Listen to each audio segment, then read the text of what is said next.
पहिला हा ब्रिज आणि आम्हाला हे विश्वगुरु दिसले. आम्ही कोणालाच डिवचण्याचा प्रयत्न इथे केलेला नाहीये. मीरा भाईंदर मधला तिसरा पूल आहे. याच्या आधी 2 पुलांचं उद्घाटन झालं तेव्हा असं कुठे ना कुठे सत्ताधारी पक्षांमधनं जे 2 सत्ताधारी पक्ष त्यांच्यामध्ये कुठे ना कुठे स्पर्धा लागलेली. एकाला त्याच्या नेत्याला आणायचं होतं, दुसऱ्यांना त्यांच्या नेत्याला आणायचं होतं. याची स्पर्धा लागलेली असताना हा तिसरा ब्रिज आहे. हा बऱ्याच काळापासून मागच्या काळापासून बनून तयार आहे.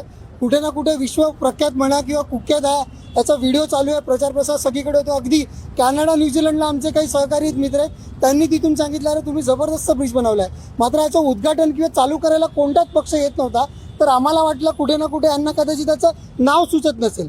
मात्र हा ब्रिज बघितल्यावरती आम्हाला युवक काँग्रेसला असं वाटलं की पहिला हा ब्रिज आणि आम्हाला हे विश्वगुरु दिसले. आणि म्हणूनच मीरा भाईंदर युवक काँग्रेसतर्फे आम्ही याचं नामांतरण विश्वगुरु उड्डाणपूल असं करण्याचा प्रयत्न केलेला आहे. पण विश्वगुरु हेच नाव का?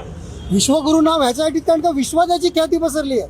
म्हणजे सांगतोय काय, न्यूझीलंड कॅनडा इकडून आमचे मित्र विचारतात की अरे काय बॅट बनवली आहे तुम्ही. एवढ्या सगळीकडे तो प्रचार त्याचा होतोय. म्हणूनच विश्वविख्यात झालाय, विश्व कुख्यात झालाय. म्हणून याचं नाव विश्वगुरु उड्डाणपूल ठेवणं गरजेचं. जनतेच्या पैशाचा असा सरबतमध्ये भरगतमध्ये चुराडा केला जातो, त्याबद्दल आपलं काय मत? ही अक्षरशः निंदनीय बाब आहे 100%. कारण का त्याचा विषय असा आहे की जनतेचा पैसा जातो आणि मुळात सुविधा. आता जेव्हा हा ब्रिज जेव्हा तयार झाला तेव्हा MMRDAचे काही अधिकारी आलेले, मी त्यांना भेटलेलो. त्यांनी असं सांगितलं की हे पुढचं प्रावधान आहे. म्हटलं माझं पुढचं प्रावधान आहे तर तुम्ही कंप्लीट करायचं होतं ना. तर नाही म्हटलं त्यांचं टेंडर निघायचं आहे.